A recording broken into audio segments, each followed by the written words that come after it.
সবাইকে খাগড়াছড়ি জেলা কৃষক দলের পক্ষ থেকে অভিনন্দন এবং শুভেচ্ছা জানাচ্ছি এবং প্রত্যেক উপজেলা কৃষক দলের সভাপতি সম্পাদককে খাগড়াছড়ি জেলা কৃষক দলের পক্ষ থেকে অভিনন্দন এবং শুভেচ্ছা জানাচ্ছি।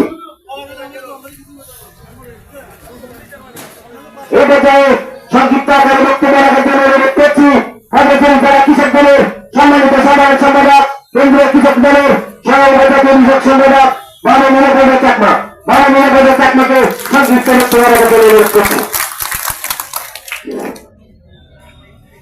বাংলাদেশ জাতীয়তাবাদী কৃষক দল ৪৪তম প্রতিষ্ঠা বার্ষিকী উপলক্ষে আজকের এই বিক্ষোভোত্তর সমাবেশে আমাদের মাঝে উপস্থিত আছেন প্রধান অতিথি হিসেবে বাংলাদেশ জাতীয়তাবাদী দল জেলা বিএনপির সুযোগ্য সিনিয়র সহসভাপতি বাবু প্রবীণ চন্দ্র চাকমা।